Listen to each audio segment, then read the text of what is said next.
Welcome to Ticket Tailor 101. My name's George, part of the team here in London. This is a quick video to show you how to set up a simple event on Ticket Tailor. We'll go through some of the key features you need in order to get any event live, really. Lots of features we might not touch on, some of the more complex ones, but I'll try and point them out as we go along. But we have lots of help articles and obviously customer support as well. So if you do need further information, then do reach out. But today I'm going to start creating this event and show you how to create a festival. So the first thing you need to do is click on your create event button and add your email address, create a password.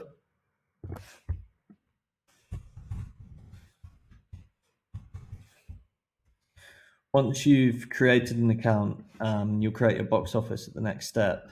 You'll have to verify your email. So you'll get a code sent immediately to your email inbox. So verify that. And then you create your box office. So this is usually the name of your company or your event. So today we're going to create Ticket Tailor Festival.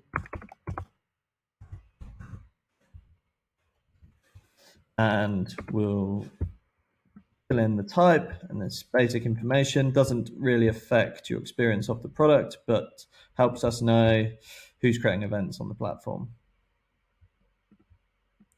So within your box office, you can have as many team members with access, and you can give them different permission levels as well. So if you have, say, a junior member of your team who you just want to be able to access orders and see how many tickets have been sold, you can have that right the way up to someone who has full admin access and kind of access to all the features.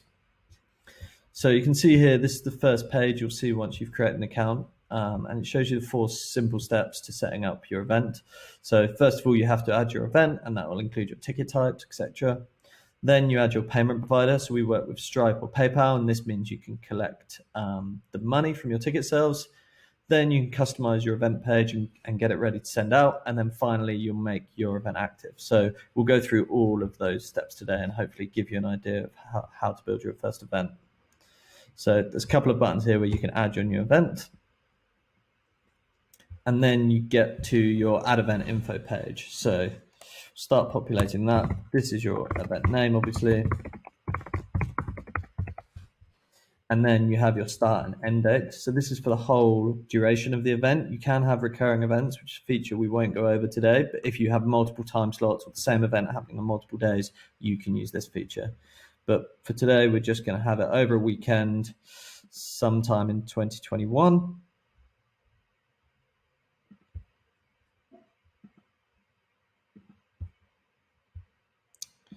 So that's the start and end date. We'll then put in a venue. So put it in our closest park here.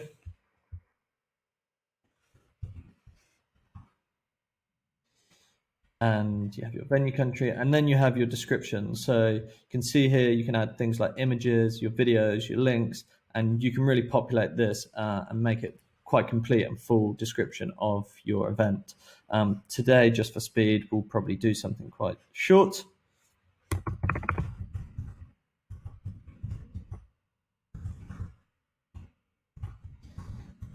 Not the most imaginative festival, but hopefully gives you an idea of how that box works. You can also put HTML code in here as well. So you do have quite a lot of flexibility on how your event page listing looks. Then the next thing, is quite an important part of the setup, is adding your images, obviously, to make it look on brand. So you can either use one of our preset images here, or you can upload one that you might have downloaded before. So I'll drop one in here. And this one is for your listings page, and then this one here is for your actual event page. And then really important bit here is adding your tickets. So we have ticket types and ticket groups, and we also have seating charts over here. I won't show seating charts today, but obviously we now have fully featured seating chart tool if you'd want to use that. You'll need to add your billing details in order to enable that, because there are additional charges with seating tickets. But for now, we're just going to use ticket types and ticket groups. Ticket groups are a really useful way to bucket ticket types under effectively a group which you can have your own quantity and capacity for. So a good example of that is if you were to have a festival, you might have Saturday tickets where you want 1,000 people, Sunday tickets, another 1,000 people, and then new ticket group for maybe weekend tickets where you have, say, 3,000. And then within each one of these groups, you can add ticket types, and you'll never go over that max quantity of 1,000 tickets. So we'll add a new ticket type now, and we'll put a general admission ticket here, and we'll say it's £50, and there's up to 1,000 of them, and then we'll drop that into the Saturday tickets. See here, you have the option to add a description if you'd like. You can also add a booking fee, so any of the fees from either Ticket Tailor or Stripe or PayPal, you can cover here and pass on to your ticket buyers. So we'll put a small booking fee there of £2 on. Also have features here in terms of the status. You can have tickets which are hidden, for example, so you only see them on the back end for now. You can have access codes behind them to ensure only certain people can see them if they have a code. You can display them as sold out or unavailable, or you can have some which are only visible to admin. So quite a few options there on the status. You also have a min and max order size. A lot of people don't use this, but can be useful in some circumstances. If you don't want, for example, one person buying 20 tickets, you can limit that to 6. Or if you want to make sure everyone buys at least 2, you can put a minimum order there. For now, we won't put any limits on that. You can also do things like hide the tickets before or after a certain time. So if you have certain ticket prices that you don't want to release until maybe 3 or 4 weeks before the event, you can use this feature here to control that.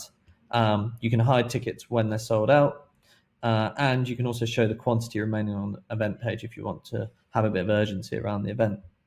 So I'm going to save this ticket and then continue to populate all the other ticket types. So now you can see I've done an example here where you have a general admission or a student ticket for each day.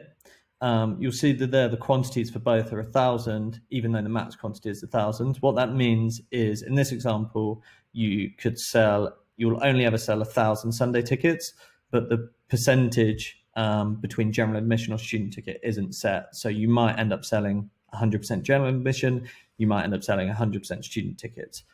That's what that allows. If you want, you could obviously set student tickets at 200, and there would still only be 200 student tickets available for that Sunday.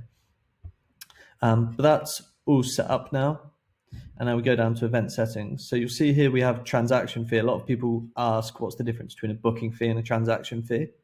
So a booking fee will get applied to every individual ticket bought. So if someone came in here and bought 5 general admission tickets and the booking fee was £2, they would be paying £10 booking fee. If there was no booking fee set, but there was a transaction fee set, then I'd say at £5, then if someone bought 10 tickets, they would still only pay £5 transaction fee per transaction. And then you also have settings here for example, the currency you want to take. You can see here you can collect in a whole range of currencies. You can also allow customers to make donations, and you can change the messaging around that and have a suggested donation amount. And then there's advanced settings down here. You can change the language around whether they're buying tickets. Some people want reserve a ticket. You can grab a ticket, whatever kind of language suits your brand, you can use that. You can also decide when the event is published. So if you want to automate that so that it comes live at a certain time or at an interval before the event starts, you can also do that. And then a few other features here like activating a waitlist. So waitlist, for example, if your event sells out, you can have an email box and you can collect emails for people who are still interested in your event, and you can email them later on if new tickets become available. But for now, I'm going to leave those basic settings in place and save your event. So you'll see here then the next screen is asking us to connect a payment provider. You can do that with Stripe, which we recommend, PayPal, or offline payments. So that would be, for example, getting someone to pay at the door or pay by bank transfer. But for now, I'm going to set up Stripe to take payment. If you're logged in, this is a fairly quick process. So I've now added the Stripe account. So we're ready to collect money now, and you'll be able to see here that the event page is actually nearly ready to start sending out to ticket buyers. So you have the name, it's still in draft because we haven't published it. There's the image that we posted earlier, the description. It's found our venue on the map, and we have the buy tickets button. So you can see here, now we have those tickets. So the Saturday tickets, the Sunday tickets, and the weekend tickets with those ticket types that we put beneath each one. And you can see here, you can do 1 up to 20 tickets in one go. So if we were to select a ticket here to buy, you'll notice that the next page asks us for checkout information. So the standard information we ask for is just name and email, as we need those to send tickets out to people. But you have quite a lot of flexibility here about additional questions you can ask. So I'll show you how to do that now, so that's quite an important part of the process. So you'll come back into your event page here, and you'll go to your checkout form. And you can see here you have the option, if you have multiple events, you can edit it just for a specific event, or you can do it for all your events under your box office. So seeing as we've only got one event for now, we can just do that. And you can see here you have buyer questions and attendee questions. So if I'm buying a ticket for me and 5 friends, buyer questions I'll only have to answer. If it's attendee questions, I'll be answering questions for all of my friends as well. So I'll show you how you can have questions here, have a whole list of types of questions you can ask, which response you want. So you can have opt-in to receive marketing emails, for example. You can have select and answer from a drop-down or radio buttons, or you can have checkboxes. So it's a great way to kind of get marketing information potentially. How do people hear about your event, or information that's going to help you with operations on the day? So, you know, a lot of events that, for example, are serving food, you might want to ask if there's dietary requirements, for example. For now, we won't add any more custom questions. Then the next part of the process to look at really is order confirmation. So this is the email that the ticket buyer will receive immediately after purchasing their ticket. And again, similar to the event description page, you have a lot of flexibility here around making it look on brand, using your own tone of voice and color palette. You can see here the QR code and barcode automatically generated and put into the order confirmation. That will work with our free check-in app, ticket scanning app, which I can show you later. But again, if you're not using ticket scanning app and maybe you're just doing a door list, you can simply delete those and take those out. Lots of information here that you may or may not want to share on the order confirmation. You can also do things like attach the ticket vouchers as a PDF, can make it slightly easier to print out. And you can also attach invoices as well if that's something your ticket buyers are likely to need. So I have templates here for online events. So if you're running an online event, you can just drop down here and that will make it slightly more appropriate for your online event with online event link. And we'll obviously take away the QR code, as you won't need those for online events. Again, for now, we'll just leave that where it is. Now, next important part of your getting your event ready is obviously to make it look right. So I'm going to go to the event page design, and then you're put into this design studio. So this is your listings page. So if you have multiple events, you will have all of your events down here. So if I had Ticket Tailor Festival 2022, for example, that would be below, and then 2023 below that. For now, we're mainly looking at the actual event page because we only have one event. This is the page we'll probably be sharing with our customers. So we have a few themes here, which you can automatically use, or you can have custom. So I'm going to have a little play around with these custom colors to try and make it look a little bit more on brand for Ticket Tailor. Okay, so you can see now, managed to change the colors to look slightly more like a Ticket Tailor look and feel. And you can also see it works pretty nicely for mobile. So you can see the event there. That's what users will see if they are coming on via mobile. For now, we will save those changes and come out to your page. You are ready to put your event live. So you can have one last preview of your event here to see what it looks like. If you're happy with that, you can see all your tickets are correct. You can simply publish your event. So change your event state from draft to published, and you're now ready to start selling tickets, which is the exciting bit. Before you do that, you're probably going to want to get your event in front of your audience somehow. So you have a few options for that. You have your event page link here, which you can share on Facebook or Twitter, or you can put it into emails or on your website. And you can come into the promote section here for a few more options on that. So you can edit your link settings.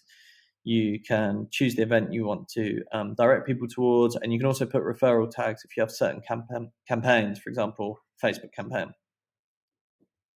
Also have your buy ticket buttons here. So if you want to drop this HTML code into your website, then you can do that and people can click on the buy ticket button, which will take them straight to the event page. And then finally, you have your website embed codes here. So you can see here, this is a simple widget which you can drop this code onto your site and people will actually be able to purchase the ticket without leaving your website. So you can come into here to edit your widget options, and you can play around with some of these settings to make it look how you want it to. So I'll hide the header and event description. I'm going to show just tickets for this one event and then update the widget. And there you can see that's actually just the tickets. So you'll be able to drop this code and you'll be able to see this widget directly on your site. You can still customize some of the colors here as well. So you can play around with that to make it look on brand again. Whilst you're in here as well, it's a good idea to look at promo codes. So a lot of users will want to use discount codes or voucher codes. I won't go through how you set them all up, but just to kind of flag here, discount codes are similar to things you might see flying around the internet, which allows anyone to access a discount. So they can be used multiple times, might be for a Black Friday sale or something like that, and they can be used again and again. Voucher code is more like a gift card. So you'll have a certain value assigned to the voucher code, and there'll be a one-time use on that. A few other things just to flag to you here as well before we finish the demo. So you can connect various apps to your box office. So for example, you can track your Facebook ads by adding a pixel, track your box office visitors using Google Analytics, and you can use things like MailChimp and Zapier as well to connect to hundreds more integrations. Team access, I mentioned at the beginning. You can invite teammates. So you can add their email and then you can give them different permission levels. You can also have your check-in app users, so that you can scan those QR and barcodes. You can add a user here, select the event you want them to have access to, or you can give them access to all events, and they'll be able to download that onto their phone and start using that for when you need to check guests in at the event.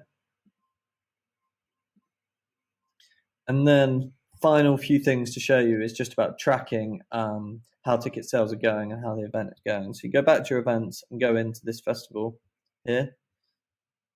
And you can see here that you can start tracking sales. So you can see your ticket sales for any given ticket, see how those are going. You can click here and you can load a full sales summary here. So it'll actually give you a graph per day. You can also see referral sales summaries. So as I mentioned earlier about changing that link to include certain campaigns, if you are using those campaigns, then you'll be able to see how successful they are over time as well. And then finally, event page views here. So you can look over the last 7 days, 4 weeks, or last year to see how many views you're getting to your event page. And then we won't look at it today, but you obviously have lots of access here around managing your issued tickets. So you can export a door list at any stage. You can search for ticket sales. If someone is contacting you saying they're not sure they've bought a ticket or they want to see the details of that, you can find that ticket, and you can also do things like resend that or cancel it directly from Ticket Tailor. Also, you can have your waitlist signups here. So mentioned if your event sells out, you want to continue allowing people to register their interest, you can track all of that in the waitlist signups.